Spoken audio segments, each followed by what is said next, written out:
high desert in the great American Southwest. I'm Art Bell. Slamming into your radio like a supercharged nanoparticle of unobtainium. My name is George Knapp. I'm Richard Serrett. This is Connie Willis. I'm George Noory. Welcome to Coast AM. It's great to be here. Welcome to Coast PM, the number one unofficial Coast to Coast AM podcast. We are two brothers who analyze the world's largest paranormal radio show known as Coast to Coast AM. My name is Paul, here with my brother Chris.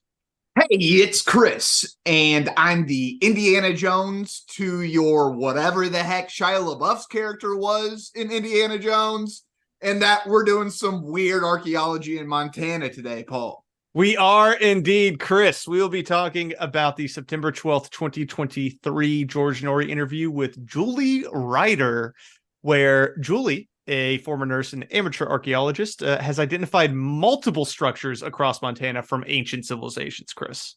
Paul, can we say she's a rider on the storm? We could indeed. She has also worked with Navajo elders to get some of this information about the ancient civilizations in the area that were very advanced. That's super dope. Yeah, so we're going to get a little American Indian lore, I believe. So actually, this is a question. Are you supposed to say Native American or American Indian? Because I heard that you're supposed to say American Indian now, but I don't know. I think you're all right with Native American. I just don't think that anyone is ever going to get offended at Native American. I think they tried to make indigenous persons happen, but I think everyone hated indigenous person, especially the indigenous persons. Yeah. Okay. Well, we'll go with Native American. Let's go with Native American. If you're a Native American, write in and let me know what I'm supposed to be using. Let us know. Amerindians. Yeah, we're getting somewhere though. But before we get to that, Chris, we got to go check in with our good friend Tim Banal at the Coast to Coast AM blog. Tim Tam. Today's article: mysterious miscreant dumps 1,500 pounds of meat in a pair of New Zealand communities. Dude, these Oceania people are unbelievable with their use of meat in weird prank-like situations. They're just wasting meat. And the thing is, it's really expensive. Like that guy who's leaving sausages in mailboxes. Like, dude, that's an expensive joke. He lives on an island, which makes it even more expensive. Authorities in a pair of New Zealand communities say for the last 3 weeks, a mysterious miscreant has been dumping hundreds of pounds of meat in trash cans throughout the towns. Where does one get access to not just 100 pounds of meat, but multiple hundreds of pounds of meat? Oh, we aren't even there yet, Chris. The truly weird series of events reportedly began in late August when a troublesome individual disposed of a whopping 485 pounds of beef and lamb chops in various rubbish bins. Oh, that's so much meat. It's a shocking amount of meat to dispose of. Also, though, lamb chops are mad expensive. Like, that's literally like tens of thousands, if not hundreds of thousands of dollars of meat. Yeah, that's so much meat. Why are you just...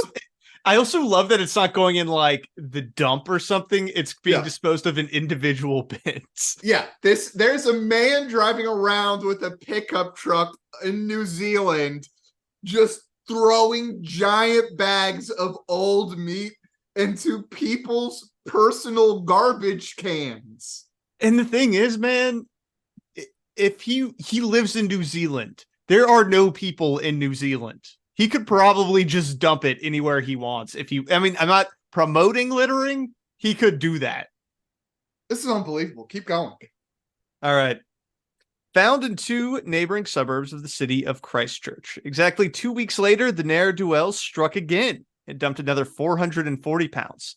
And 1 week later, they made another deposit in the form of a jaw-dropping 550 pounds, bringing the grand total to nearly 1,500 pounds left in the trash cans of 2 communities. This man has dropped nearly 1.5 tons of meat into people's trash cans. Yeah, and you're not the only one that's shocked, Chris, because the local police are too, apparently. where would one get this much meat? The sheer amount of dumped meat over the last month has understandably astounded local officials, with one observing that, quote, it's staggering, while another lamented that, quote, it's quite out of hand. I would agree that would be out of hand. What do you have to say, officer? It's a staggering amount of meat. It's becoming a bit much. Yeah. Well, I got a little worried for them because you said it was in August.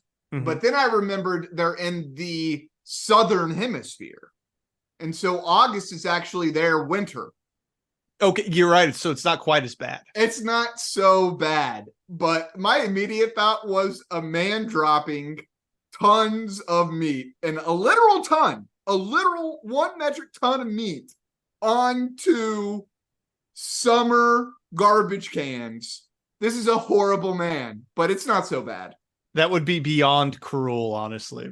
It's awful, dude. I live in South Carolina. August, humid, a bunch of meat in your bin, dude. Like, you could probably get away with like some stand your ground laws. Yeah. In South Carolina with that kind of quote unquote prank. No, you definitely could. Making the matter all the more maddening is that the rotting beef and lamb chops emit a particularly foul smell, which waylays residents attempting to use the public trash cans. We don't have to focus on that one too much, Paul. We could probably keep on going.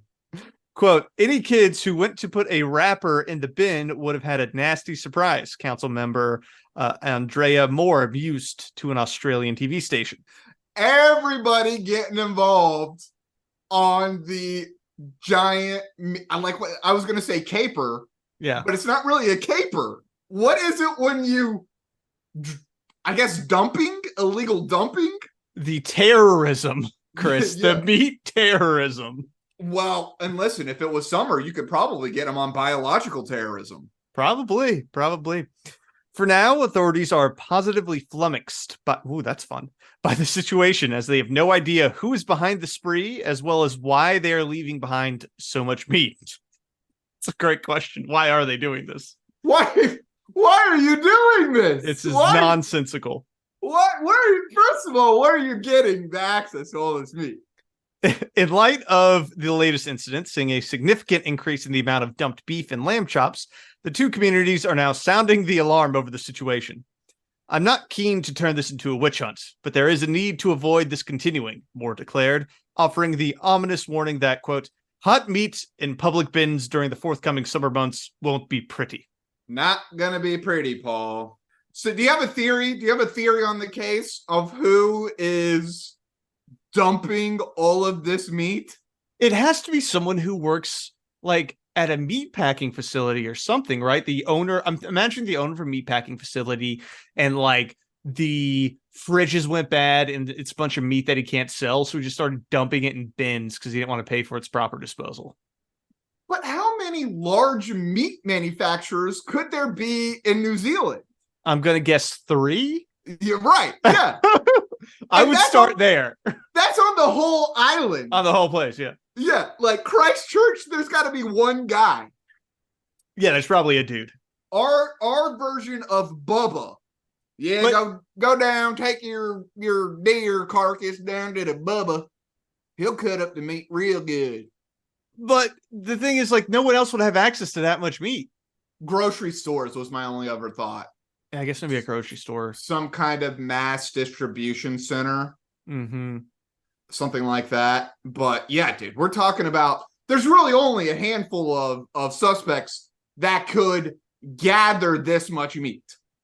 Yeah, and my guess is it has something to do with it's spoiled and they didn't want to pay for its disposal. I mean, the economy gets everyone, Chris, including meat packers. I mean, I hate to bring up our sausage guy again, but like as we said then, there can only be a handful of suspects on the island who could afford putting sausages in people's mailboxes every day, right? Yeah. This is even more of a case where we're talking about 1.5 thousand pounds. I don't know why I said it that way. 1,500 pounds of meat, dude.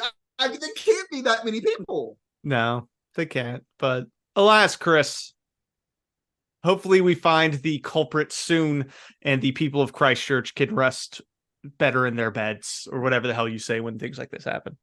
Well, time to move on to some housekeeping. We have a Patreon, patreon.com/coast to coast PM, where you can sign up for as little as $2 a month and get 2 to 3 extra episodes every single month. We also have an email, c2cpmpod@gmail.com, where you can message me. I'm the guy who answers those if you have any episode requests, stuff like that. And currently, we are doing a special promotion, and it is if you leave us a review on Apple and send us a screenshot, we will mail you a special gift. So please go and do that. That is retroactive as well if you've already left a review. And we have a Reddit, Coast to Coast PM. Check that out. Anything else, Chris? I think that's it. All good, bud. Let's roll. Time to jump into our episode, the September 12th, 2023 George Noory interview with Julie Ryder, our amateur archaeologist of the evening. Chris, to start off, I think we have to answer a basic question. This lady goes around Montana and investigates what are essentially rock formations for evidence that they are ancient archaeological finds from advanced civilizations of the past that were wiped out in some sort of cataclysm. That's kind of our thesis here, right? Paul, I really hope you got a how did you get into this for me? Because I'm very curious, how does a registered nurse go from being a nurse to being like, you know what? Actually, there was an ancient civilization that was quite advanced in the foothills of Montana. I do indeed, Chris. Let's find out how Julie got into this. So years ago, I was taken into Indian country, and I was taken into the head man of the Navajo. And in 1999, he gathered the elders from the entire world, the Incas, the Aztecs, the Mayans, and the Samis, to do ceremonies. We were taken to these ceremonies, and they taught us about the pictographs, which were about quantum physics, astrophysics, genetic engineering. Years later, he came here to Montana, and he read the glyphs on a shaman rock and told us about the ancient cities that were in this area. He instructed me to find them and to take this knowledge to the world so it didn't pass away when he passed over. Paul, do you know who the Samis are? No. They are a Russian, Finnish, I guess you would call them native peoples, who are known as reindeer herders. Oh, yeah. No, I do know who they are. Yeah. So It's just kind of a weird addition, though. yeah. The Aztecs, the Mayans, the Navajo, and the Russian reindeer herders. And the Russian reindeer herders. Sorry, Wow. that was all I could think about the whole entire time. I was just like, what are these Sami doing here? Well, and what I love too is that she's like, I knew a Navajo leader who brought together all of the leaders from around the world. What Right. like what does that mean? All the leaders, Paul. Like what does that mean? Every leader from around the world of every tribe you've ever heard of came to Montana to talk to this Navajo leader, Paul. How could she not be any more clear? You're right. I'm sorry. I'm losing it. And then this Navajo leader tasked her with a mission to bring his knowledge to the world, apparently. This nice white lady from Montana. We're on a mission from God. So, and here's the thing too that I was kind of curious about, is like it feels like she may have been getting scammed by some guy who was like, I have brought together a council of everyone from around the world, and I have a mission for you. You know what I mean? Paul, what if it was like the Arkansas State Indians back in the day where they were actually Italians and not really Native Americans? Well, that would get you in trouble, but they might have tricked her. I don't really know.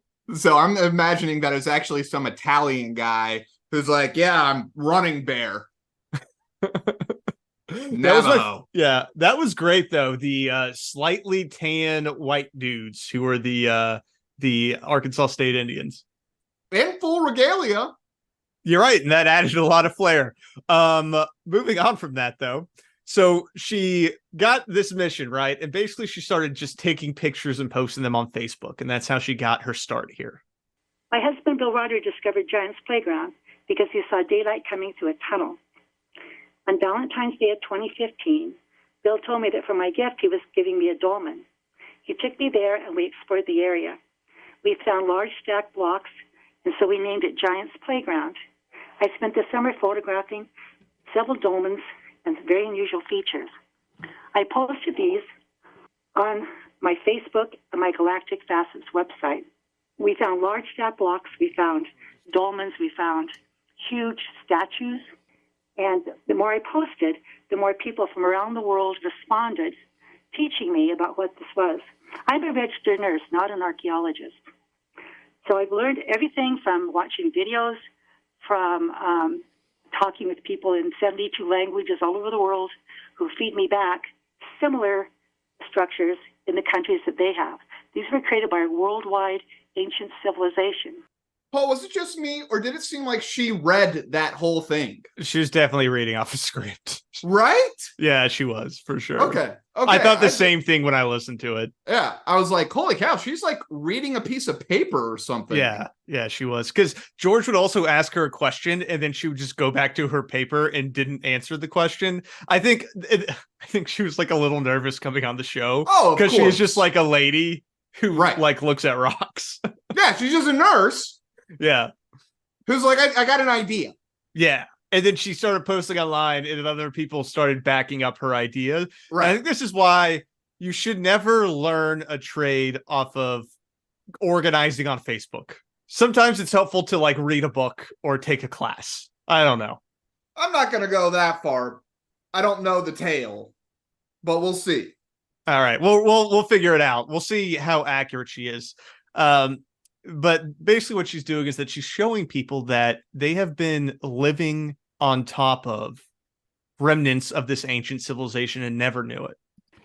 Julie, why did it take so long for someone like yourself to discover these megaliths? I've asked that question hundreds of times. I've discovered 111 different sites. They've been verified by satellite deep geoscan. 85% are still under the surface. Since I have found them and published them, they're being found all over America. People are understanding what they're looking at. It's like I found a 113-foot-long Tyrannosaurus Rex above ground that people had never seen. But when I pointed out to them, they see it immediately. Even a woman that lived at the base of it her whole life had never noticed it until I pointed it out to her. Paul, I'm going to be honest. I have no idea what she's talking about. So basically what she's doing, Chris, is she's looking at rocks and saying it looks like this thing. Okay. And what would that thing be? It's whatever you want it to be. So when she's talking about dolmens, dolmens are a portal or tomb that's like a chamber, and they're megalithic, right? So they're really ancient, and they were made by like ancient peoples, I guess. And it's kind of like a Stonehenge type situation. Okay. And what she's saying is that these things are all over the place, and they're giants, and there's like all these stone carvings and like all these giant rock works that are surrounding us. The other thing that she's saying is that there are remnants of like giant T-Rexes, and this is reminiscent of a thing called mud fossils. Have you heard of mud fossils? She was talking about real T-Rexes there. Yes, she was talking about real T-Rexes, I believe. I thought she was like talking about a metaphor that was like, it would be like if I saw a giant T-Rex. No, she seems to be talking about a literal T-Rex. Oh. And okay. T-Rex. Right, so what are mud fossils? So, well, T-Rexes are also only 40 feet. So this would be like 4 times the size of a normal T-Rex. Okay. Mud fossils is this thing online where people are digging shit up literally in their backyards and then claiming that they're bones of like dragons or dinosaurs and stuff like that. So it's a very similar vibe of I'm taking the things around me and I think it sort of looks like something else. So now it is that thing. This is a known phenomenon? It is when doing this? It is when you've melted your brain like I have on the internet. I've never even heard of anybody saying, I found a dragon bone in my backyard. How would you even mistake that? Go on YouTube and search mud fossils, and you should still be able to find it. A lot of giant bones as well. Or if you see something weird in a landscape from Google Earth, then people will claim it's like giants or like a giant bird or something like that. Okay. And they're like rocks sometimes, though, right? Like they're clearly boulders, but they'll be like, well, it's like a fossilized giant. Literally every time, yes. But yeah. I think I have seen this then. Or like you see a face in a rock cliff. Like remember when we went canoeing down the river in Arkansas and we saw the White River. Yeah, and we saw the elephant. Yep. That would basically be what she's talking about. Like that's actually an elephant carving. Not And it would be like us saying that's actually a fossilized elephant. Yes. Either it's a fossilized elephant or that was intentionally created by an ancient civilization to look like an elephant. Both are options with what our friend Julie is discussing. Okay. All right. Are you tracking? I'm on Tracksville, USA right now. Yeah. So here's the thing, though, is that this is a big deal, Chris, because it would completely like throw to the side all of the modern archaeology and our understanding of the past, which is a big problem for a lot of governments, including the Russian government, which has attempted to silence her. How do you think they move them? I mean, they're as big as Stonehenge, maybe even bigger. They're even bigger. In fact, I was invited into Russia with the head documentary maker of the country of Russia about megalithic sites. He was going to take me to Gorna Shoria. And that couldn't happen because the Russian government classified everything. And I wasn't going to go to Russia during these tumultuous times.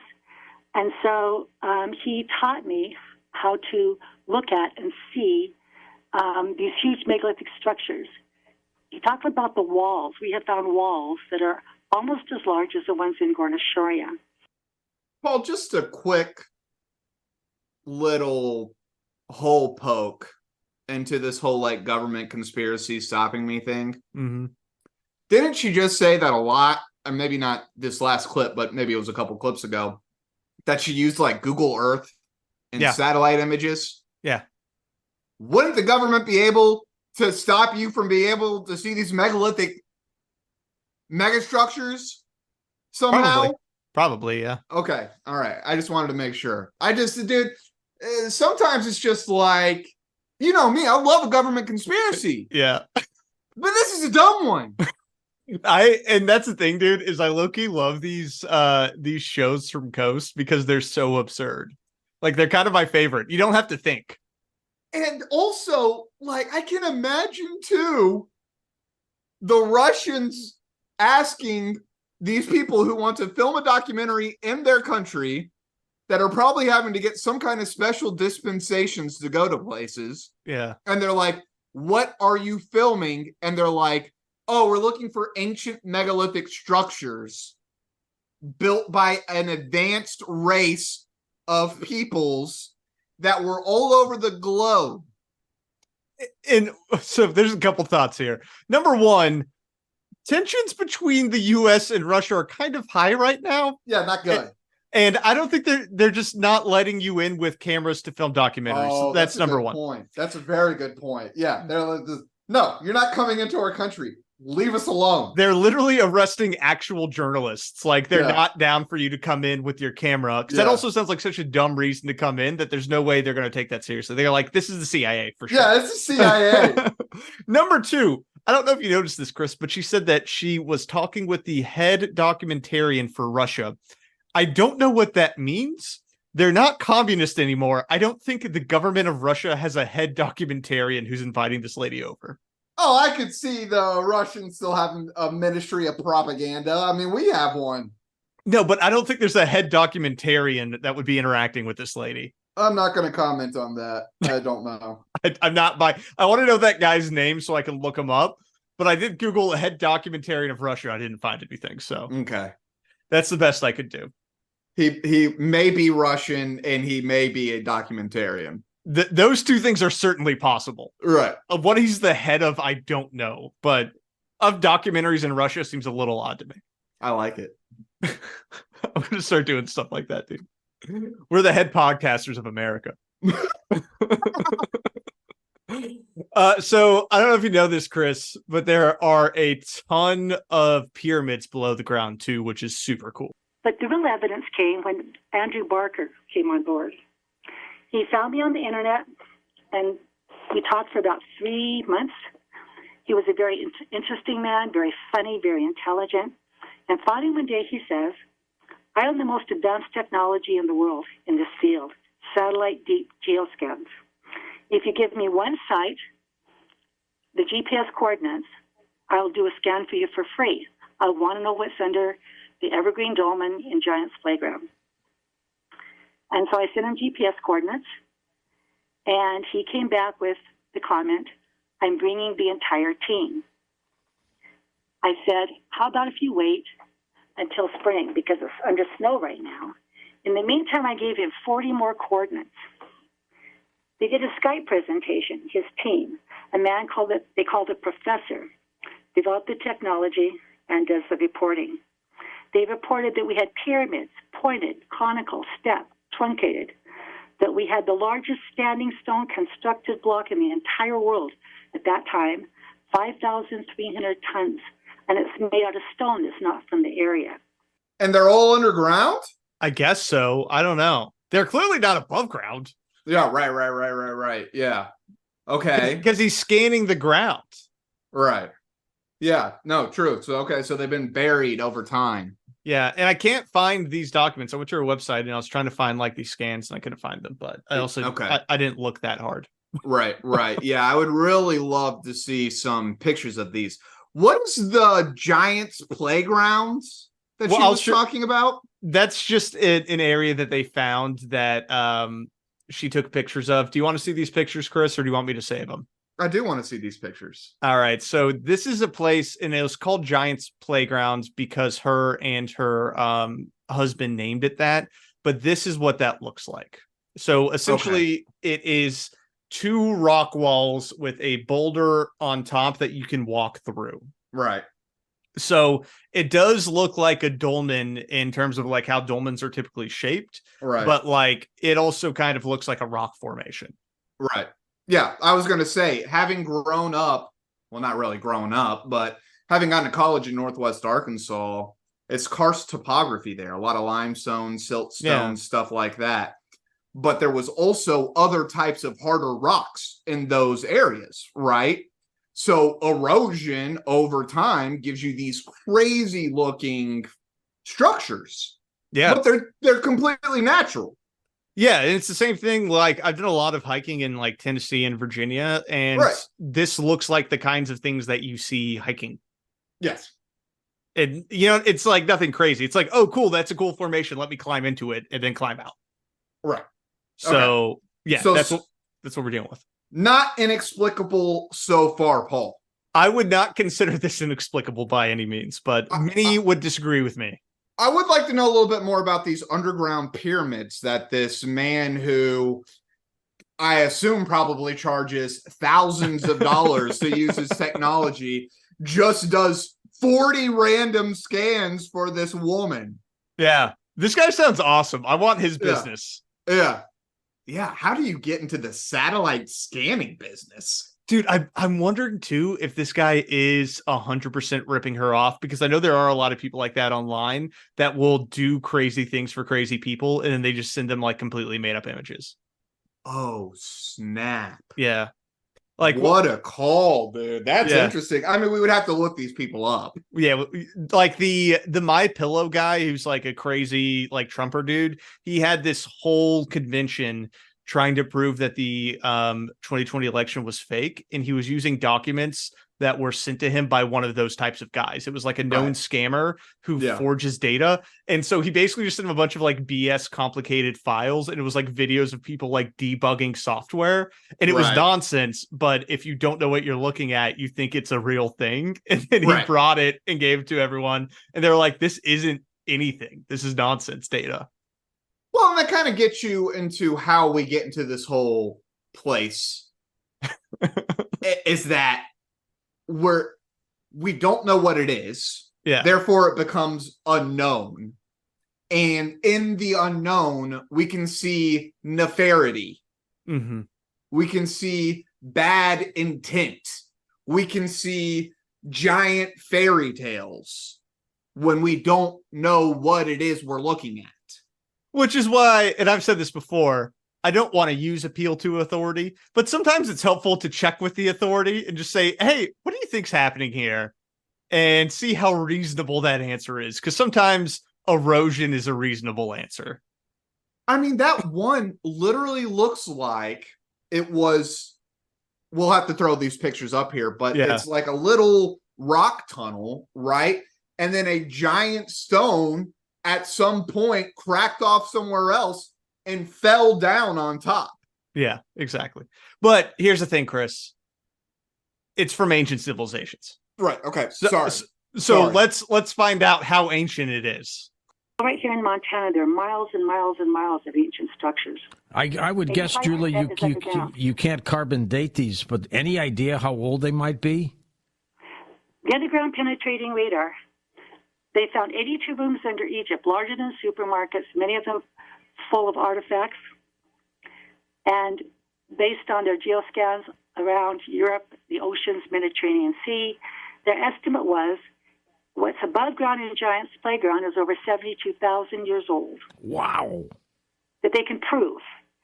Andrew Barker says, we believe it's much older than that, but we can prove 72,000, so that's the number we're going with. Big number, a long it's time a big ago. number. And how long has civilization been around, Chris? According to traditional archaeology, it's like 10,000 years, right? 10,000 sounds good. That's more like advent of agriculture in small towns, right? But we'll say 10,000 years. But we didn't have like organized structures and cities and stuff like that, really. Is my understanding prior to that. Göbekli Tepe is maybe changing those outlooks. That's true. That's true. It could be adjusted, but generally we don't anticipate there are worldwide networks of civilizations at 72,000 years. Mainstream archaeology. If we go to like Graham, then yeah. If we go to Graham and Randall Carlson and I guess this woman, I don't want to loop Julie Ryder in with Graham. I feel like that's not fair. No, it's not fair. It's not fair. It's not fair to Graham. And I'm not a Graham fan, but that doesn't feel fair to Graham. Yeah. Okay. All right. So here's the big question, though. Who built all this stuff then if it's 72,000 years old? Do you think they were constructed by Native Americans, or who might have done this? My belief at the moment, subject to change, is that they were constructed by several epochs of a worldwide civilization that was destroyed by different cataclysmic events. According to my Native American teachers, according to the Buddhists that come here, we've had 2 Rinpoches come here. They tell the stories of floods and asteroids and pole shifts that changed the world, and therefore they build over top. The difference here is that Andrew Barker states that here they're built on platforms, and they go deep underground. And the deeper they go, the more sophisticated the technology, the larger the blocks. It was hit by an asteroid 12,800 years ago and covered over with mud and dirt and scree and trees. Jeez. And no one recognized what they were until I came along. Good job, by the way, Julie. It's fascinating. So Joy wrapped that up in a bow for us. She did, yeah. They were covered by the cataclysm. But yeah, and that completely hit everything, which then folds into like Graham and stuff like that. I'm now sold on Julie. Are you here? Are you here for it? I'm now Julie pilled. And I also want to say for Julie is that if she's actually meeting all these different types of people, what an incredible life she's living. That actually is a good point I hadn't thought of. And like, if she's getting to talk to all these people from around the world about like what they consider to be their creation stories and like some of the more esoteric beliefs, that's really awesome. What a cool life.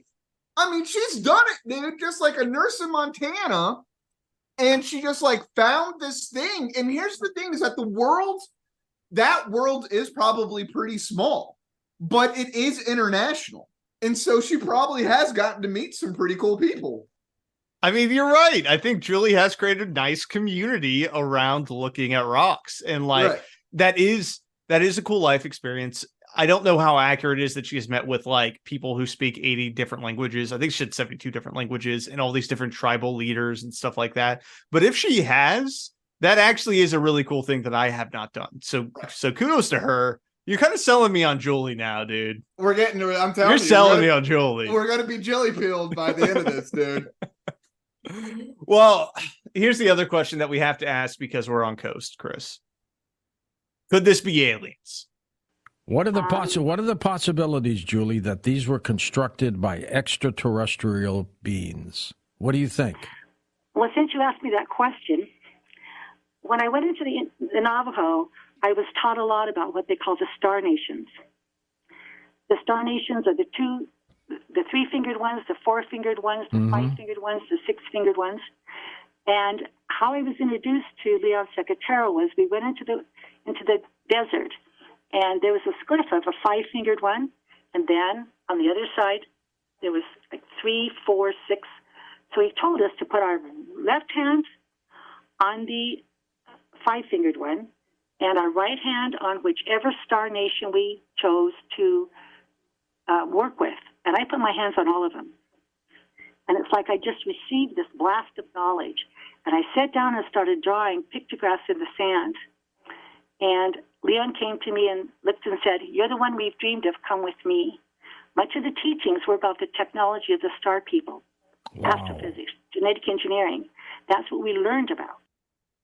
All right, Julia just lost me on that one. She lost you? Some kind of star nation map with hands underneath the star region that you want to be with, and then she got a whole bunch of knowledge. Yeah. What? This is where I'm like, someone was like pulling her leg, dude. I think that I don't know if she paid this guy. She doesn't mention anything about payment, but I feel like he wasn't doing this for free. That all just seems absolutely wild. Yeah, no, it seems completely insane, for sure. Like, what is actually going on here? So here's one of the things that I think. There is this thing in American culture of like mysticism around Native Americans. Yes. And I think that it has been played up in pop culture as well.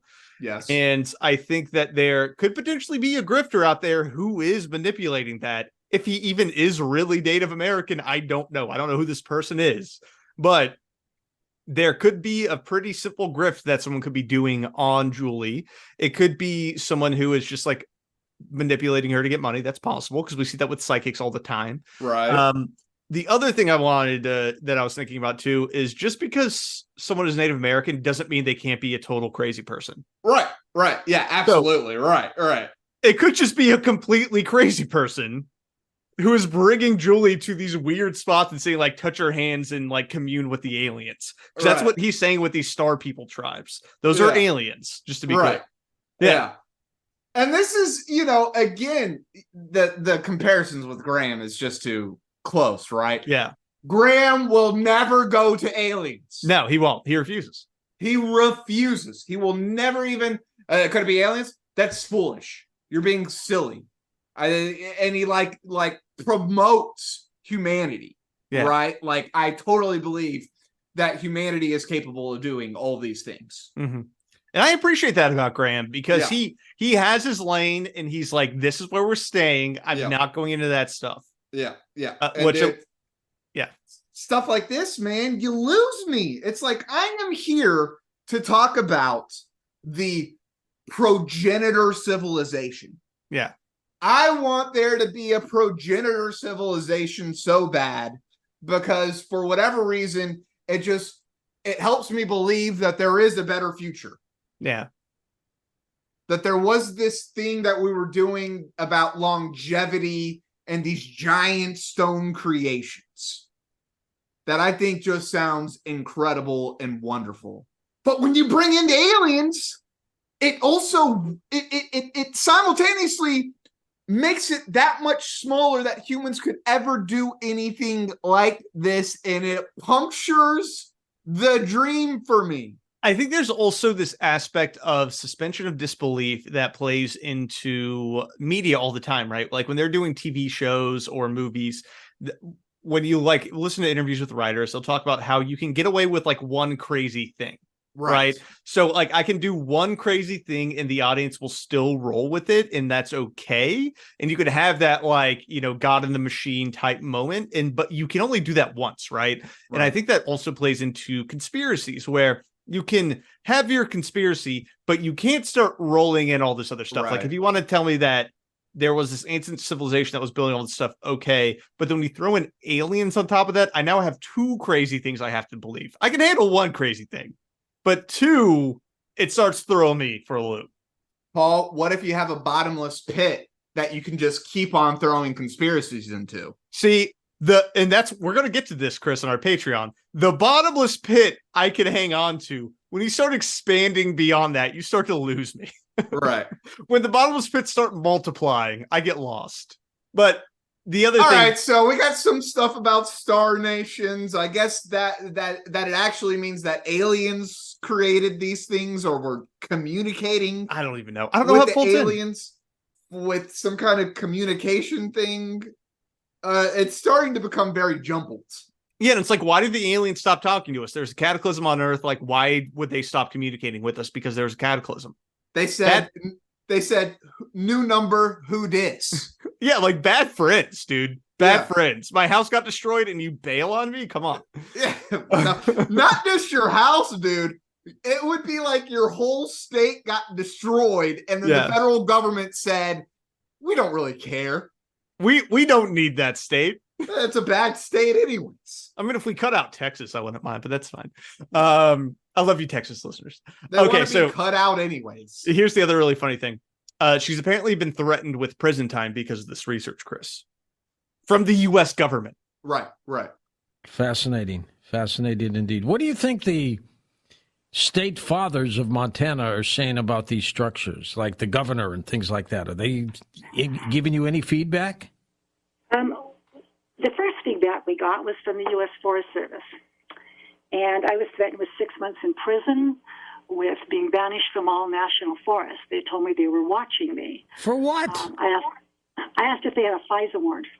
And finally, I just told the woman that I had a dead man switch, which means that if anyone in my family was harmed, that if they started to dig up Giant's Playground, that I would push the dead man switch, which means I would announce to the world the GPS coordinates of 110 different sites, what was layer by layer by layer underneath, and it would be a feeding frenzy. Julie, what did they threaten you with prison for? You didn't do anything wrong. They told me I was giving tours without a permit. Then they refused to give me a permit. Oh. Okay, so that makes sense. She's probably giving tours without a permit. She's going to parts of the park she's not supposed to go to. I mean, it's like, and then probably, I'm going to guarantee it, she's probably not reporting any of this to the IRS. Yeah. And well, here's an interesting thing too. What she's talking about doing, it actually is illegal. Right. So national parks and national forests do have tour services, and they have exclusivity contracts with private contractors who give out tours. So other people are not able to just go into a park and start giving out tours. And this has actually been a major point of contention with Native American tribes who had originally lived on the land, because they were wanting to go and give their own tours talking about their culture and the importance of different regions and things like that. So this has been a big push that a lot of Native American communities have had with the Biden administration to get permits for local tribes to actually be able to give tours. Because previously, whenever they tried to do this, they were fined, and they were also threatened with like jail time, because like any misdemeanor, there is a fine, but then there is a maximum jail time if they were to go that route, which they never do. So that's what she's talking about, is she was giving tours illegally and wasn't able to get a permit because she's a crazy lady who thinks that these are made by giants in like ancient civilizations. And you don't mess with the feds and money and power. Yeah. Like they they are the biggest jabronis on the planet when it comes with messing with their money and messing with their power. You don't mess with government exclusivity contracts. Oh, no. Never. Yeah.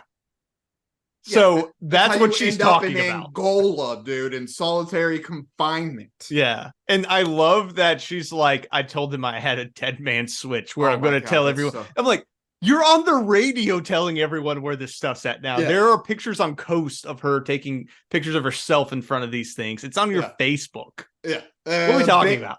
Biggest nothing burger on the planet. You know, I mean, I imagine, though, that all these news publications do get the craziest emails about, I have the secret information. Yeah. Yeah. This is my dead man switch. I told the government not to tap my phones. Also, I'm never telling Fed that I have a dead man switch. I think that's how you immediately end up in jail. It's first of all, it's how you end up dead. Because no one on the planet has ever had an effective dead man switch. It's never worked. It's never worked. If I die, these tapes are going to be sent to the biggest news publications on the planet. You fooled the people who killed you. Control the news. And that's the thing. I'm not saying any of this is a good thing. I'm just saying it's a reality. You know, we have to cope with the reality at some point. It's like the grand conspiracy. You're not even giving the grand conspiracy its due diligence. Yeah. It's like, no, you can't be a public nuisance. Like, you're just not allowed to do that. This darn Federal Park Service?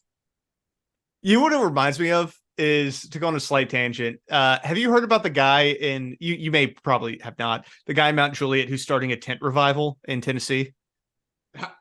No, but it sounds awesome. Okay, so there's this madman preacher who is starting a straight up tent revival. He has a gigantic tent, and it's really fancy, actually. They got a projector and like a band inside. And he's been calling around a bunch of churches in the region asking for support because he's saying the government is trying to shut him down.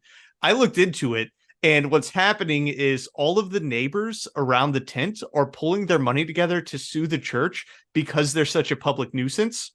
Because he blasts his speakers at such a loud volume and they're inside a tent that people are hearing his exorcisms from their home. And they're like, we don't care about what you're doing. It's just too loud. And it feels like the same thing where it's like, the government's trying to take me down. And it's like, no, your neighbors just hate you because you're annoying. Yeah. You're on 7 right now. Can we take it to 4? Yeah. Like, do what you're doing. Just like, be quiet, please. Yeah. Just quiet her. Yeah. Just quiet. You darn federal government tells me I can't have tent revivals. Well, and the other thing that Julie's been doing is that she has been taking this to her state government, Chris, which, you know, props to her because we should be more interactive with our state governments, I think. Dude, I figured Montana state government was like a Colt 45 pistol. I tried to go to the Capitol and tell the people my due diligence of informing them what was there. And they just kind of laugh and walk away. So we did have one woman here who worked with the Forest Service. She asked if I could prove it, and I said, just come and look at it. She was here for 2 days, told me this would be worth millions and millions and billions of dollars to monetize this. I don't want to monetize it. That's not my goal. Our goal is to protect it and keep it safe and learn the knowledge. We have people from all over the world come to do sacred ceremonies here. There was a lot in that very short clip, Paul. There were like 4 things, yeah. There were very, very big things that I feel like we have to get to all of them because it's just like bursting inside of me. First of all, how is this worth $1 billion? $1 billion. How would you? I don't understand how you would monetize this for $1 billion. I don't either. I have no idea. I don't know how you make $1 million off this. You know how you monetize this? You be a park service that charges entry, and they're already doing that. I don't know what else you're going to do. Okay. All right. So that was number 1. Okay, fair. Number 2, I'm so disappointed in my tenure in state government that no one ever came to me when I have evidence of ancient civilizations and their megalithic structures are underneath our feet right now, dude. I would have gone to that and looked, dude. I would have taken a perusal for the good senator while I went around and was doing the rest of my business, dude, because I'd be like, no way, I gotta check this out. You're like, I'm going to be gone for the next week, y'all. I got stuff to do. Yeah, I'm on a fact-finding mission, boss. You're telling me the whole time you were in South Carolina, no one came to you and said, I found a reptilian with an underground base? I didn't get reptilians. That I didn't sucks. get ghosts. It was normal politics stuff. That's so lame. I mean, sometimes people would get like either super conservative or super liberal, Yeah. right? And I'd be like, okay, you're a wacko. That's not fun. But yeah, that's what I want. Nobody was giving me coast to coast AM stuff. That sucks. And I would have ridden to the next county Yeah. to talk to a constituent about some freaking paranormal or conspiracy stuff, dude. Nobody hit me with it. I'm so disappointed. I'm so upset. Dude, so I mean, if I were to be in a state legislature, I would at least want some sort of local cryptid to get brought up to me. Otherwise, I'd be really disappointed. Occasionally. Like, I wonder how often the Mothman comes up in West Virginia. I hope a lot. I want to go to the Mothman Festival really badly, but We got to do it. We got to do it for the pod, dude. We have to. it's important. Well, the other thing, Chris, I think you actually mentioned the Native American, legend of little people recently, didn't you? The Ant People from the Hopi Indians. That was it, the Ant People. So that actually gets brought up. So I pulled that clip just because you had referenced that previously. And I'm more familiar with the Native American sites on my end of the state and in Wyoming, like the Medicine Wheel. And there's also sites in the Pryor Mountains. That's in the Bighorns. The Pryor Mountains have some sites associated with the Little People, which is in folklore. And down in the San Pedro Mountains in Wyoming, they actually found a mummified little person, which is kind of weird. Have you found any correlation maybe between the Little People and this site? She goes on a long rant, but no, they didn't. Okay. But I thought it was interesting because I hadn't heard of the Little People before, and it came up again. So I wonder if he's talking about those little Nazca dudes, because they actually have been around for a while. yeah, because it was like 2017 when they got pulled, right? Yeah, I think so. Yeah, and that was on our Patreon too. If you want to go check that out, patreon.com/coastcoastpm. You can check out that Patreon. But yeah, So I don't know, dude. The Hopi Indians, for real, or Hopi Native Americans, really, really interesting tribe. But they were agriculturalists in the desert. Yeah. Like, that's bonkers. So you already are kind of a bonkers tribe in the first place. But they have like a lot of weird like cosmology and some weird ancient stories, dude, that are a lot of fun to go through. And I want us to do a like Native American lore episode at some point because so much of it is really cool. And shout out to the show Reservation Dogs on Netflix. If you haven't watched it, it's really good. And it actually brings up a lot of that lore. Like there's a lore of the Deer Woman, which is kind of like a Native American mermaid, essentially. And it's a woman who lures men in with like her seductive abilities, but has like hoofed feet, which is very similar to like mermaids who would call men in to like crash on rocks. Sirens, right? Yeah. Or my Russian folklore, like demons. Very similar. And then it also covers like a Bigfoot type character, which is Tall Man, that's covered in fur and like lives in the woods. So there's like a lot of cool stuff I want to dig into with that I think would be really interesting. Heck yeah. So we'll do that soon. But we do have to deal with Spooktober though. Yes, we do. Which is coming up. Quicker than I realized. Next episode is Spooktober, Chris. Next episode is Spooktober. Holy crap, Paul. Yeah, next episode. I have to get to work. I have stuff to do. Yes, you do. Because we have a lot to do for Spooktober. It's going to be great. Oh, so much fun. I'm so excited. I've already been watching a ton of scary movies just to get myself revved up for Spooktober. I'm waiting until October 1st. Oh, I started early. I started on like September 10th. So I start October 1st, and Yeah. I kick it off with a reading from H.P. Lovecraft and Classic. a reading from Edgar Allan Poe. Classic, dude. I've watched The Witch and Cabin in the Woods so far, which were both fantastic. I had such a good time. Dude, The Witch is such a great horror movie. It's I mean, really probably my favorite horror movie of the last 10 years. It's excellent. So I'll keep everyone updated on the scary movies I'm watching. That said, we have one more clip I wanted to play, Chris. And this is from Tom from California, who is a regular. We've probably played clips from this guy before, but he calls it a lot. And he has some thoughts about aliens. So I wanted to give Tom some love here. That's my concern. I don't blame you. That's my concern. To Thomas in La Jolla, California. Hey, Tom, go ahead. Hi, George. Thank you very much. Thank And you, Julie, you are doing fantastic research. Thank you. It's just the deepest appreciation from me. I have a couple of comments, and then that leads to a question. I can't help but think that women once ruled the world. You've already mentioned that the last ruler of Atlantis was a woman, and the idea that there was a major Anunnaki leader who was a woman. And I can't help but think also that there was a disagreement among the extraterrestrials, here in the solar system. And how they implemented that disagreement was with asteroids. Asteroids as kinetic weapons, to destroy the face of the Earth. This is not my idea. A friend of Coast to Coast, now deceased, Jerry Pournelle, once wrote essays and fiction concerning asteroids as kinetic weapons. Lucifer's handle, right?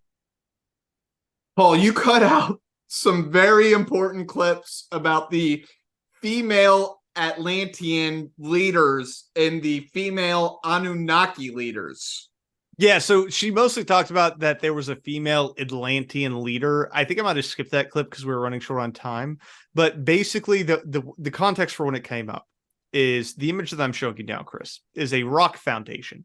And she is saying that there is the image of a woman on the right shoulder here.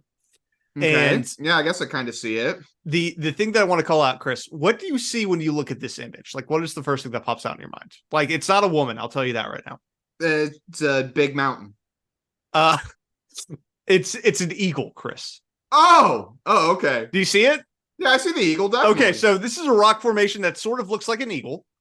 And she says that there is a image of a woman on the right shoulder of the eagle, which I don't see at all. It mostly just looks like a mountain that kind of looks like an eagle. So that is where and then she claimed that it was the lady leader of Atlantis. So that's the context there. Good Lord in heaven. That's what we're dealing with. I really vibe with the idea of asteroids as weapons, though.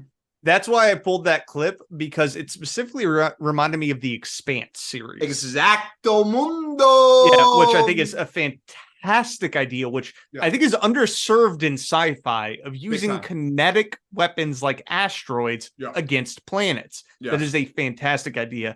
And props to Tom for bringing that up, because Tom always has the best lore. Really? Yeah, Tom does a lot of stuff like that, where he comes in with a really cool take. Yeah, right. Tom's a bro. I don't know what's up with the people who call into Coast. I think there's maybe 200 people who call in, but you get to know the callers a lot. Right. I really like the idea of we have this ancient and somewhat advanced civilization that gets into a confrontation with, I guess, the alien overlords, the Galactic Confederation. Yeah. They attempt to destroy us, but they fail. but they have ostracized us, and they have sent us into the wilderness, and we must travel the wilderness like Moses and the Israelites for 40 years and 40 nights, or 40 years. That is an L. Ron Hubbard book, dude. That is so gold. I love that. And that's the thing, man, is I feel like he cleared up the lore that was a little messy. Yes. Because if we were so tight with these aliens and they were coming down and we had the space tribes all carved out on our rocks and stuff, why would they abandon us when a cataclysm happens? The answer is they caused the cataclysm because of a disagreement that we had. Yes. So shout out to Tom for fixing this entire story. Thank you for fixing that for us. What could we have done to cause the ire of beings so much more advanced than us? So she mentioned how the human civilizations were probably in these areas mining gold at one point, right? Which I think is a callback to Sitchin and how the alien, it definitely is, and how the aliens were using us as slaves to mine their gold. So in my head canon, I am connecting this to Sitchin and saying that there was some sort of rebellion where the aliens were using us to mine gold, and therefore we pushed back. We didn't want to mine their gold anymore. And the aliens said, well, guess what? We're going to bomb you with asteroids. Is Adam and Eve the story of us getting into fights with extraterrestrial and then condemning us out of paradise, which was actually our slavery? Ooh. Maybe. And then Adam and Eve, and that's literally what it is. It's the all of humanity being shoved out. Yeah, and the cherubim at the gates are just gray aliens or the Anunnaki. Yeah. We're like, get out of here. We're done with you. We're done. It could be. Yeah, you're going to rebel against us. We're going to frickin' destroy you. You know, I think we need to email Julie because I think we got some improvements on her story. Because you always got to throw in the Christian Bible, dude, here in America. You have to. Where you want to sell this? Come Where on. my Bible at? Come on, bro. Where my Bible at? Yeah. You know me, dude. I love a little OT, a little Old Testament. Let's go. Biblical prophecy, baby. Come on. Come on. Let's do this thing right. Allegory, baby. Chris, on a scale of 1 to 5 underground pyramids, what do you give our girl, Julia Ryder? And you could split it up from fun to like realness if you want to. She seems so earnest. She does, yeah. And I hope if she listens to this, I'm not trying to hurt your feelings. We're, probably making some fun at your expense. Julia, you seem wonderful. I want to know more about these pyramids under the ground. Leave the Star Child stuff out of there. Get the Anunnaki. I don't know if you're well versed enough for the Atlantean lore and to give us specific leadership roles of all these people. So let's just stay with like the pyramids and the megaliths, and let's throw in some Bible. And I'm going to give you a 2.5 right now, but that can go up. You only have room for improvement. So if Julie is listening to this, because we've had this problem many times where people who are on Coast listen to our stuff and they get very offended. I'm giving Julie as a person a 4. Right. I think she is super fun as a human being. Nice. I would love to hang out with her and to like walk around a park with her in Montana. And like I said, if she is actually meeting these people, and they are who they claim they actually are, then what an incredible life she's living. Yeah. I love that. I love her experiences. And you know what? I love that she's a nurse. I mean, both of us, you know, we have love for nurses. Love for nurses, baby. And respect for what they do. So healers. Yeah, they are. So love Julie as a person. Her theory, I'm going to give a 1. I'm not here for it necessarily. I need to be sold. And I was not sold off this interview. And going on her website, I was not sold. And looking at the images that she sent Coast, I was not sold that these were not natural rock formations. Because here's the thing. Looking at rocks, is kind of like looking at clouds, Chris. Right. You can make it look like a thing if you want to. And that's kind of what I feel like is happening here. So that's where I land. But I think Julie's great. She's salt of the earth. Yeah. And totally I'm glad right. she's having fun. And love our Montanans, dude. Holy cow. What a great state. It is the best state. My dream life is to move to Montana one day. I think I'll do summers in Montana, winters further south. I want to winter in Montana because I just want to be holed up and I just want to read books and have a fire. I have a very romanticized view of Montana. Dude, I read The Shining. Yeah. I read it. Yeah. I know what happens in a snowed-in cabin, okay? But I just feel like I would thrive in a snowed-in cabin. How much podcasting would I get done if I was snowed in? You get a lot of podcasting done. I would get so much podcasting. Mostly podcasting. All podcasting. Oh my God. Wrap it up, B. All right. This was Coast to Coast PM, the number one unofficial Coast to Coast AM podcast. You can support us on patreon.com/Coast to Coast PM. We will see you every Thursday on our public feed. Thank you so much for listening. All conspiracy all the time. Later.